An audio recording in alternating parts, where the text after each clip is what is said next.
Hello my dear students, இந்த வீடியோவில் நம்ம என்ன டாபிக் பார்க்க போகிறோம் அப்படின்னா டிஸ்ட்ரிபியூட்டட் டேட்டாபேஸில் next important topic CAP theorem தான் பார்க்க போகிறோம். டிபிஎம்எஸ்ல கேப் தியரம்க்கு இன்னொரு நேம் என்னன்னு பார்த்தோம் அப்படின்னா ப்ரீவர்ஸ் தியரம் அப்படின்னு சொல்லுவாங்க. இது ஒரு முக்கியமான பிரின்சிபல் நம்மளுடைய டிஸ்ட்ரிபியூட்டட் சிஸ்டமில். ஏன் அப்படின்னா நம்மளுடைய டேட்டா ஸ்டோர்ஸ் என்ன பண்ணும், நிறைய இடத்துல நம்மளுடைய டேட்டாவை ஸ்டோர் பண்ணி வச்சுருக்கோம். அப்போ என்னெல்லாம் நமக்கு தேவையான விஷயங்கள் அப்படின்னு எசென்ஷியல் திங்ஸை சொல்கிறது தான் இந்த கேப் தியரம். ஓகேவா, மொத்தம் நமக்கு 3 விஷயம் சொல்லியிருக்கணும். ஓகே, இந்த 3 விஷயத்துல ஏதாவது 2 சாட்டிஸ்ஃபை பண்ணியிருந்தா மட்டும்தான் நம்மளுடைய டிஸ்ட்ரிபியூட்டட் டேட்டாபேஸ் கரெக்டாக மெயின்டைன் ஆகும். ஓகேவா, ஸோ மொத்தம் 3 விஷயம் இருக்குன்னு சொல்லியிருக்கோம். அது 3 என்ன அப்படின்னா கேப்புக்கு ஃபுல் ஃபார்ம் தான் கன்சிஸ்டன்சி, அவைலபிலிட்டி, பார்ட்டிஷியன் டாலரன்ஸ். ஓகேவா, சினா கன்சிஸ்டன்சி, ஏனா அவைலபிலிட்டி, பினா partition tolerance. First one consistency. Consistency அப்படின்னா நமக்கு என்ன தெரியும், கரெக்டாக இருக்கிறது, ஸ்டேபிளாக இருக்கிறது தான் கன்சிஸ்டன்சின்னு சொல்லுவோம். அப்போ ஒரு இடத்துல ஒரு டேட்டாவை ரீட் பண்ணுறோம், ரைட் பண்ணுறோம் அப்படின்னா அதை அட் அ டைமில் அடுத்த இடத்துல நான் ரீட் பண்ணுறவோ நான் எடிட் பண்ண டேட்டா எல்லாமே எனக்கு ஷோ ஆகணும். இதுக்கு பேர் தான் நான் என்னன்னு சொல்வேன் அப்படின்னா கன்சிஸ்டன்சின்னு சொல்வேன். ஓகேவா, ஒரு கிளைண்ட்டு ஒரு டேட்டாவை ஒரு இடத்துல பார்க்குறாங்கன்னா அதே டேட்டாவை ஒருத்தவங்க வேற இடத்துல பார்க்குறாங்கனாலும் எனக்கு சேம் டேட்டாவாக இருக்கணும். இதுக்கு பேர் கன்சிஸ்டன்சி. அவைலபிலிட்டி அப்படின்னா ரெக்வஸ்ட் ரெஸ்பான்ஸ், அதாவது ஒவ்வொரு ரெக்வஸ்ட்டுக்குமே ரெஸ்பான்ஸ் கரெக்டாக இருக்கணும். இஃப் சம்டைம்ஸ் அது அவைலபிளாக இல்லைனாலும் இன்கேஸ் ஆஃப் ஃபெயிலியர் சமயத்துலையும் எனக்கு கரெக்டாக அந்த விஷயங்களை சொல்கிறது. ஓகேவா, ஃபெயில் ஆகாமல் அந்த விஷயத்தை ரெஸ்பான்ஸ் எனக்கு கரெக்டாக கொடுக்கறத நான் அவைலபிலிட்டின்னு சொல்வேன். Next partition tolerance. Partition tolerance அப்படின்னா கம்யூனிகேஷன் பிரேக் டவுன் அப்படின்னு சொல்லலாம். அதாவது இப்போ நான் ஒரு இடத்துலேருந்து ஒரு டேட்டாவை நான் ஆக்சஸ் பண்ணுறேன் ஒரு டிஸ்ட்ரிபியூட்டட் டேட்டாபேஸில், இன்னொரு இடத்துல இருக்க அந்த டேட்டாபேஸை பார்க்குறப்ப என்னால் கம்யூனிகேட் பண்ண முடியாமல் கஷ்டப்படுறேன். ஓகேவா, என்னுடைய மெசேஜ் என்ன ஆகுது, ஃபெயிலியர் ஆகுது என்னோட கம்யூனிகேஷன். இதை நான் என்ன பண்ணணும் அப்படின்னா ஓவர் கம் பண்ணணும். ஓகேவா, நான் என்ன பண்ணுவேன், ஓவர் கம் பண்ணி நெட்வொர்க் காம்பனன்ட்ஸ் மூலமா கொண்டு வரேன். இதை நம்ம பார்ட்டிஷியன் டாலரன்ஸ்னு சொல்வோம். அதாவது டீட்டெயிலாக பார்க்கணும் அப்படின்னா கன்சிஸ்டன்சி அப்படின்னா என்ன, ஒரு டேட்டாவை நான் ஒரு இடத்துல சேஞ்ச் பண்ணுறேன்னா அதே டேட்டாவை அடுத்த கிளைண்ட் பார்க்குறப்ப இன்னொரு இடத்துலையும் அது சேஞ்ச் ஆகி இருக்கணும். இதுக்கு பேர் கன்சிஸ்டன்சின்னு சொல்லுவோம். எக்ஸாம்பிள்,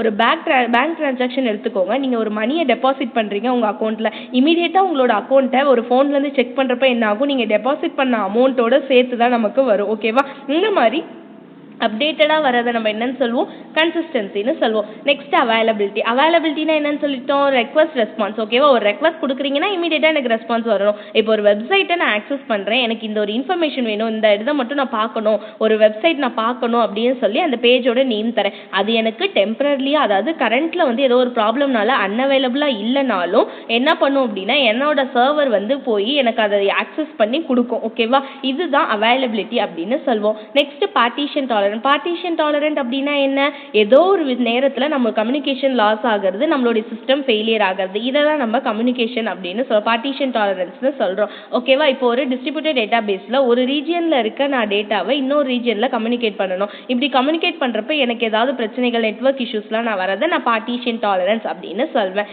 ஓகேவா, நெக்ஸ்ட் என்னன்னு பார்த்தோம் அப்படின்னா அண்டர்ஸ்டாண்டிங் த ட்ரேட் ஆஃப். அதாவது இந்த கேப் தியரமை எப்படி நான் அண்டர்ஸ்டாண்ட் பண்ணலாம், எனக்கு 3மே என்னோட டிஸ்ட்ரிபியூட்டட் டேட்டாபேஸில் 3 பேராமீட்டர்ஸுமே சாட்டிஸ்ஃபை ஆகுனா இல்லை.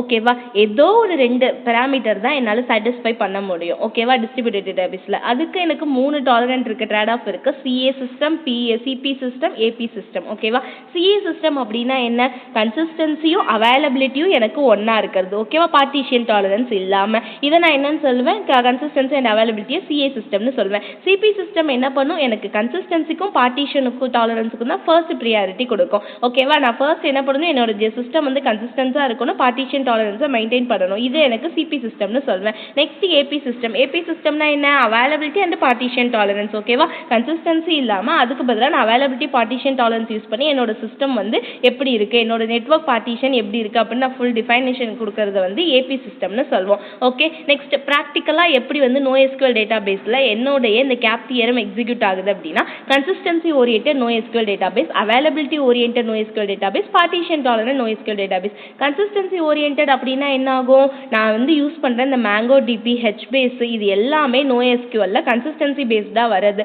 ஓகேவா, நான் என்ன பண்ணுவேன் அப்படின்னா என்னோட டேட்டா எல்லாமே கரெக்டாக இருக்கும். நான் எந்த டேட்டாவை எந்த டேட்டாபேஸில் நான் சேஞ்ச் பண்ணாலும் அடுத்த டேட்டாபேஸில் எனக்கு அந்த சேஞ்ச் ஆன வேல்யூ காட்டும். ஓகே, இதை கன்சிஸ்டன்சி ஓரியன்டட் NoSQL டேட்டாபேஸ்னு சொல்லுவோம். Next availability oriented NoSQL database அப்படின்னா இப்போ டைனமோ டிபி அந்த கேஸ்கண்டர் மாதிரி. ஓகேவா, இது என்ன பண்ணும் அப்படின்னா ரொம்பவே அவைலபிலிட்டி அதிகமாக இருக்கும். எனக்கு என்ன டேட்டா எப்போ வேணாலும் நான் ஈஸியாக ரெக்கவர் பண்ணிக்க யூஸ் ஆகும். இது availability oriented NoSQL database. Next one பார்த்தோம் அப்படின்னா partition tolerant NoSQL database. Partition tolerant NoSQL டேட்டாபேஸ்னா என்ன?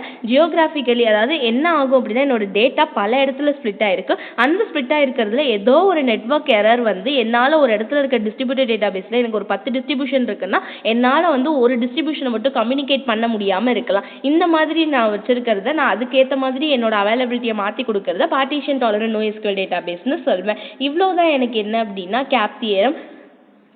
ரொம்பவே சிம்பிளான கொஸ்டின். நல்லா கான்செப்டை அண்டர்ஸ்டாண்ட் பண்ணி பார்த்துக்கோங்க, மெமரி பண்ணாதீங்க.